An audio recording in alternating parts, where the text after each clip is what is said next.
नमस्कार दोस्तों, विकास BPSC classes में आप सभी का स्वागत है। तो आज का जो हमारा टॉपिक है वह है मापक यंत्र एवं पैमाने। आज के इस वीडियो में हम लोग देखेंगे मापक यंत्र और उसके पैमाने के बारे में कि कौन कौन से पैमाने का किस किस मापक यंत्र का प्रयोग किया जाता है, क्योंकि यह टॉपिक भी काफ़ी महत्वपूर्ण टॉपिक है और लगभग सभी एग्ज़ामों में, चाहे वह पीसीएस बीपीएससी के एग्ज़ाम हो या कई अन्य पीसीएस एग्ज़ाम हो, चाहे रेलवे हो, एनटीपीसी हो, ग्रुप डी हो, एसएससी हो, कोई भी एग्ज़ाम हो, तो यहाँ से आपको एक दो प्रश्न जरूर दिखाई देंगे परीक्षा में। तो यह टॉपिक जो है काफ़ी महत्वपूर्ण हो जाता है। यहाँ से आपको एक दो प्रश्न पूछे जाएंगे। तो यहाँ पे हमने वैसे चीज़ों को संग्रह किया है जो कि काफ़ी महत्वपूर्ण है और जो कि एग्ज़ाम में लगातार पूछते आ रहे हैं। तो वो सारे जो इम्पोर्टेंट है उनको हमने यहाँ पे नोट किया है और आज हम वही आपको बताने जा रहे हैं। तो चलिए शुरू करते हैं आज का टॉपिक, मापक यंत्र एवं पैमाने। तो दोस्तों, टॉपिक शुरू करने से पहले आप लोग हमारे वीडियो को देखने के बाद लाइक ज़रूर कीजिएगा यदि अच्छा लगे तो, और हमारे चैनल को सब्सक्राइब भी जरूर कीजिएगा। तो चलिए हम देखते हैं मापक यंत्र एवं पैमाने। तो सबसे पहले हम देखते हैं अल्टीमीटर। ठीक है दोस्तों, अल्टीमीटर। तो अल्टीमीटर जो है यह एक क्या है, ऊंचाई मापक यंत्र है। यानी कि अल्टीमीटर से क्या मापा जाता है, ऊंचाई मापा जाता है। एग्जाम में कई बार पूछे गए हैं कि अल्टीमीटर का प्रयोग किया जाता है, तो कहाँ किया जाता है, ऊंचाई को मापने में किया जाता है, क्योंकि अल्टीमीटर जो है वह क्या है, एक ऊंचाई को मापने वाला यंत्र है। दूसरा हम बात करते हैं एमीटर। यह तो काफ़ी इम्पोर्टेंट है और आप सभी जानते होंगे, कई बार परीक्षाओं में पूछे गए हैं एमीटर। तो एमीटर जो है वह विद्युत धारा मापक यंत्र है। यानी कि एमीटर से हम क्या मापते हैं, विद्युत धारा मापते हैं। यहाँ पे कंफ्यूज करते हैं बहुत सारे कि यहाँ पे जो विद्युत धारा है तो कई सारे इसके ऑप्शन जो है वह एम्पियर लगा देते हैं, एम्पियर। तो याद रखिएगा दोस्तों, एम्पियर जो है वह विद्युत धारा का मात्रक है। एम्पियर जो है वह विद्युत धारा का एसआई मात्रक है। लेकिन यदि प्रश्न में पूछा जाए कि विद्युत धारा को किस यंत्र से मापा जाता है या विद्युत धारा को किससे मापा जाता है, तो वह हमारा एमीटर से मापा जाता है। यहाँ से आप एक याद रखिएगा, कई बार कन्फ्यूजन वाला ये सवाल होता है और पीसीएस में भी कई बार पूछे गए हैं और इसमें स्टेटमेंट के रूप से प्रश्न पूछे जाते हैं। यहाँ से आप इस बात को ध्यान रखिएगा कि विद्युत धारा को जो है वह एम्पियर में मापा जाता है। लिटरेचर पर ध्यान दीजिएगा, एम्पियर में मापा जाता है, एम्पियर में मापा जाता है और एमीटर से मापा जाता है। ये दो स्टेटमेंट आप याद रखिएगा, तब आप एग्जाम में सही कर पाएंगे। बस फर्क क्या है, में और से का। यदि पूछा जाए कि किस में मापा जाता है तो वह एम्पियर में मापा जाता है।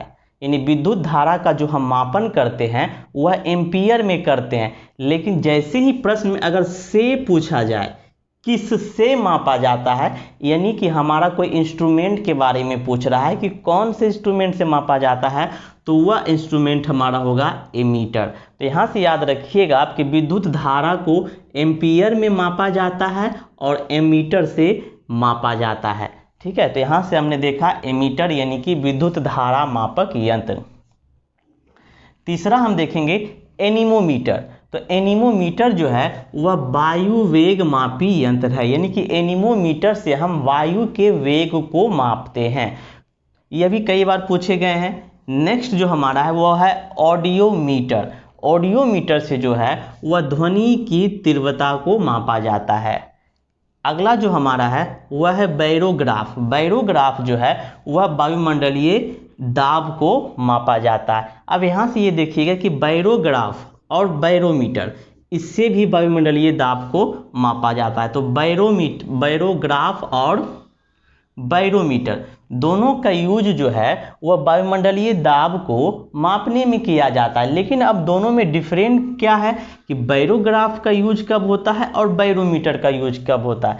तो बैरोग्राफ जो है वह निरंतर वायुमंडलीय दाब को मापा जाता है, यानी कि बैरोग्राफ से जो है वायुमंडलीय दाब को कंटिन्यू रूप से मापा जाता है, और बैरोमीटर से जो है वायुमंडलीय दाब को जब हम चाहे तब माप सकते हैं। बैरोग्राफ का प्रयोग साधारण तौर पर समुद्र के किनारे की लगाया हुआ होता है, जिससे कि वायुमंडलीय दाब को हम मापते हैं, और इसी के जो है इसके पारा जो है ऊपर नीचे आते जाते रहते हैं। तो याद रखिएगा, बैरोग्राफ से जो है वह वायुमंडलीय दाब को निरंतर रूप से मापा जाता है, यानी कंटिन्यू रूप से, और बैरोमीटर से वायुमंडलीय दाब को मापा जाता है। तो यदि आपके विकल्प में दोनों हो तो आपके दोनों विकल्प सही होंगे। नेक्स्ट जो हमारा है वह है कार्डियोग्राफ। तो कार्डियो यानी कि हमारा कार्डियो शब्द जहां भी आएगा, नोट करके आप सुन ले कि कार्डियो शब्द जहां भी आता है वह हमारा हृदय से संबंधित है। कार्डियो शब्द जो है वह किससे संबंधित है, वह हृदय से संबंधित है। तो कार्डियो शब्द जहां भी आ गया आप समझ जाएं कि वह हृदय से रिलेटेड है। तो कार्डियोग्राफ है, यानी कि यह हृदय गति को क्या करता है, रिकॉर्ड करता है। नेक्स्ट है हमारा क्रोनोमीटर। तो क्रोनोमीटर जो है वह समय का मापन करता है। कैसे समय का मापन करता है, तो शुद्ध समय का मापन करता है, ठीक है। उसके बाद हमारा है EEG। EEG जो है यह भी पूछे गए हैं, अगर हाल ही में आप एग्जाम की बात करें तो ये 64वीं BPSC PT में पूछे गए हैं, और बहुत सारे स्टूडेंट इसे गलत किए हैं।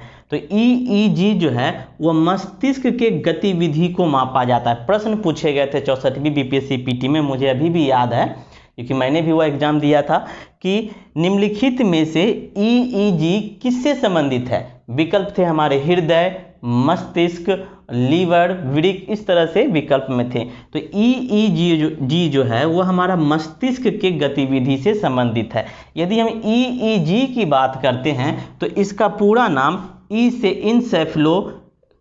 इंसेफ्लोग्राम होता है, ठीक है। तो यह हमारा EEG का फुल फॉर्म हो गया, और मस्तिष्क की गतिविधि को इससे मापा जाता है। नेक्स्ट जो हमारा है वह है ECG। तो ECG हो गया हृदय की गतिविधि, क्योंकि ECG जो है वह इलेक्ट्रोकार्डियोग्राफ होता है। याद रखिएगा, EEG और ECG काफ़ी बार पूछे गए हैं, तो ये दोनों आप हमेशा याद रखिएगा, ECG और EEG। यहाँ पे हम क्लियर से आपको समझा देते हैं। दो टर्म यहाँ पे है हमारा, पहला है EEG और दूसरा है हमारा ECG। बहुत सारे स्टूडेंट इसमें भी कंफ्यूज करते हैं। तो EEG जो है वह हमारा इलेक्ट्रोइनसेफ्लोग्राम। EEG का अगर फुल फॉर्म पूछे तो वह है इलेक्ट्रोइनसेफ्लोग्राम। और यदि ECG की अगर बात पूछा जाए, फुल फॉर्म पूछा जाए, तो वह है हमारा इलेक्ट्रोकार्डियोग्राफ, ठीक है। तो EEG की अगर बात पूछा जाए तो इलेक्ट्रोइनसेफ्लोग्राम, और ECG की अगर बात पूछा जाए या फुल फॉर्म पूछा जाए तो इलेक्ट्रोकार्डियोग्राम। EEG जो है यह हमारा किससे संबंधित है, तो यह हमारा मस्तिष्क से संबंधित है। और ECG, चूंकि यहाँ पे भी देखिए C शब्द है, और C शब्द के लिए क्या प्रयुक्त हुआ है, कार्डियो प्रयुक्त हुआ है, यानी कार्डियो मतलब हृदय। तो हमारा ECG जो है वह किससे संबंधित हो गया, हृदय से संबंधित हो गया। तो यहाँ से आप EEG और ECG विशेष रूप से याद रखिएगा, कई बार ये प्रश्न पूछे गए हैं खास करके BPSC में। नेक्स्ट जो हमारा है वह है एंडोस्कोप। एंडोस्कोप जो है वह क्या है, शरीर के आंतरिक भाग की परीक्षण करता है, यानी एक जांच हो है, एक प्रकार का जांच है, शरीर के आंतरिक भागों की जांच किया जाता है एंडोस्कोप से। फैदोमीटर, या इसी को फैदोमीटर भी कहता है। फैदोमीटर जो है इससे समुद्र की गहराई की पता किया जाता है, यानी समुद्र की गहराई को मापा जाता है, किससे, तो वह फैदोमीटर से किया जाता है। तो यहाँ से हमने ये सब मापक एवं उसके यंत्र को देखे। अब हमारा है नेक्स्ट गैल्वेनोमीटर। तो गैल्वेनोमीटर से क्या मापा जाता है? विद्युत धारा मापा जाता है। ठीक, यहाँ से आप याद रखिएगा कि हमारा एमीटर से भी विद्युत धारा मापा जाता है और गैल्वेनोमीटर से भी विद्युत धारा मापा जाता है। तो यदि आपके विकल्प में दोनों हो तो आप दोनों सही करें। नेक्स्ट हमारा है हाइड्रोमीटर। हाइड्रोमीटर से क्या मापा जाता है? आपेक्षिक घनत्व मापा जाता है। ठीक है, क्या मापा जाता है? आपेक्षिक घनत्व मापा जाता है, यानी कि रिलेटिव डेंसिटी मापा जाता है। हाइग्रोमीटर की अगर बात करते हैं तो इससे जो है वायुमंडलीय आर्द्रता मापा जाता है।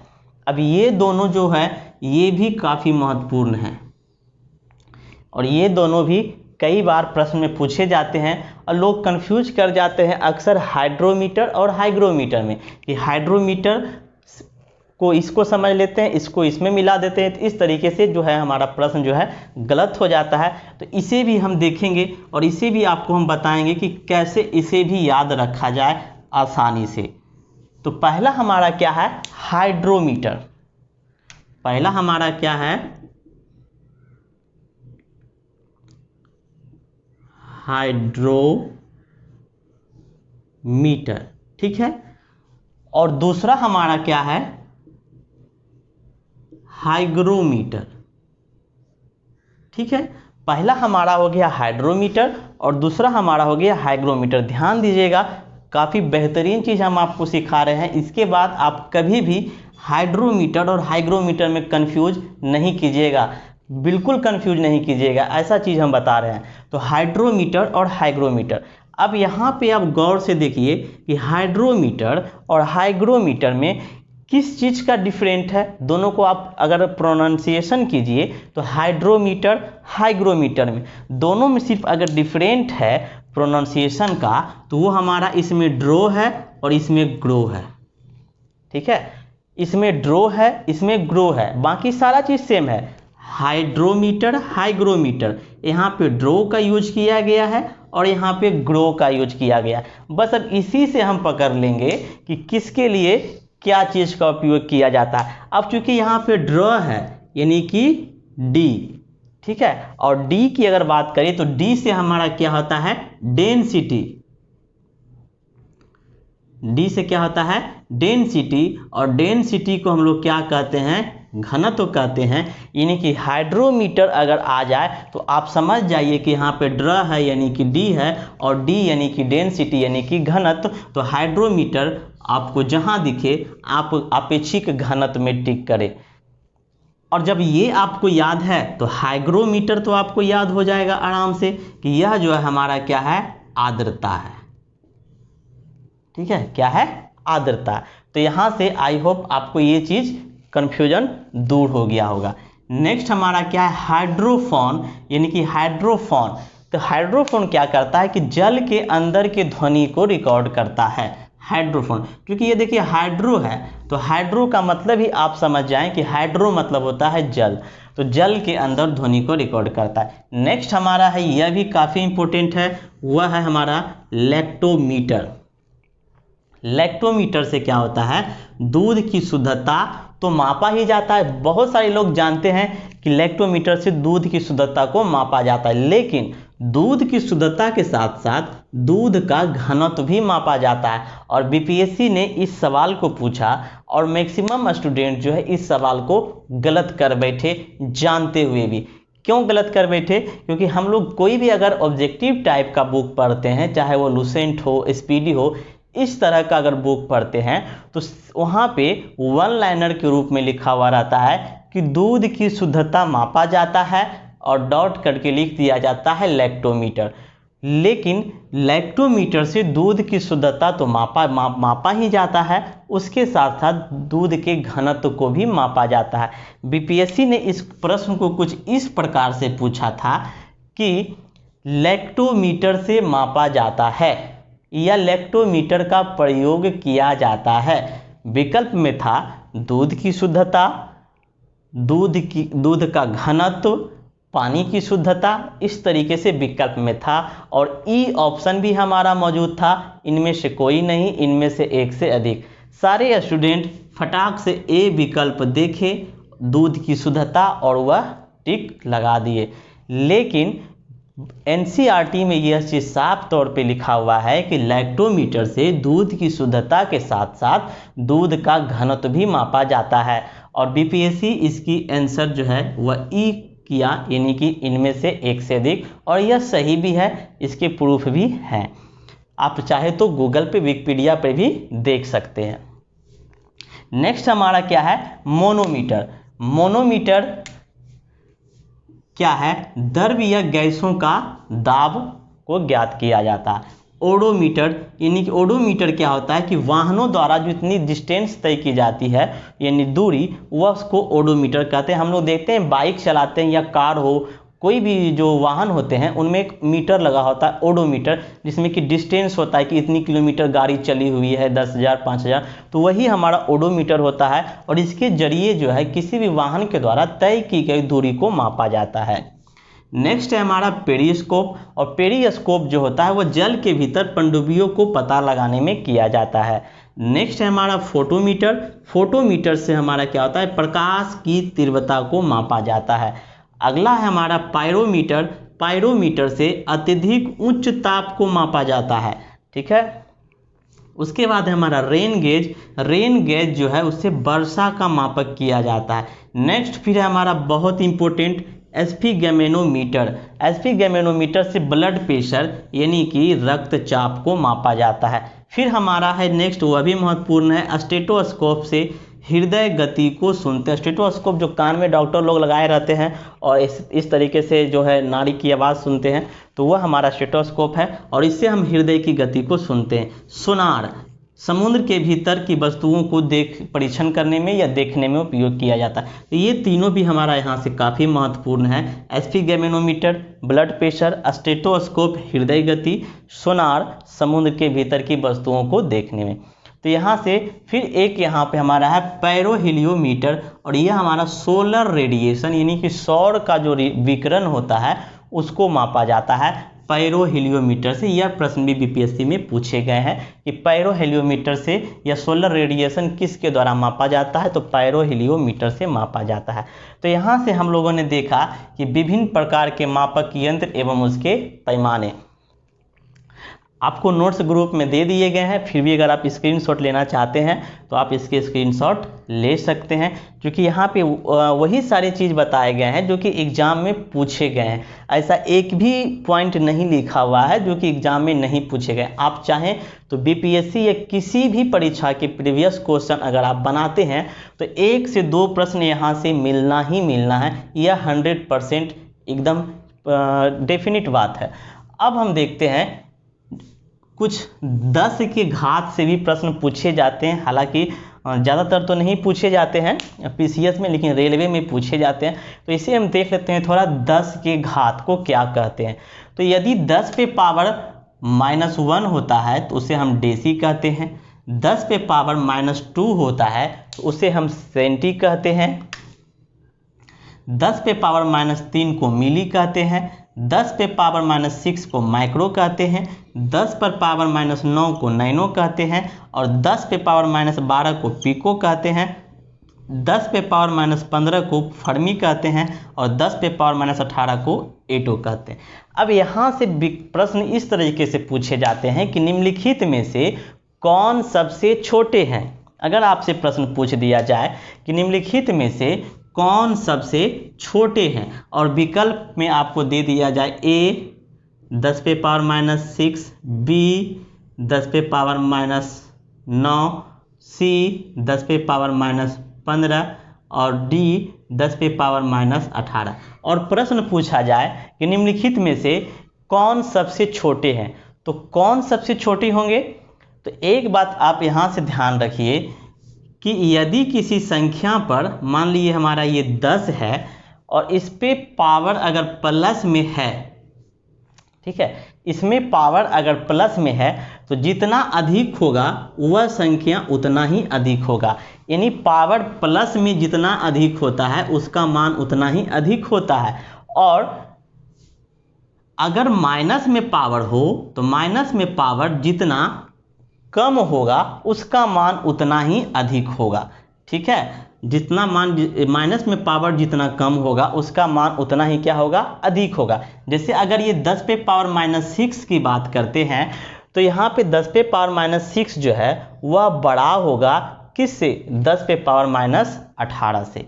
ठीक है, तो इस तरीके से जो है हमारा इसमें सबसे बड़ा कौन हो जाएगा, 10 पे पावर माइनस 6। तो यहाँ से आप इस सारी चीज़ को याद रखिएगा।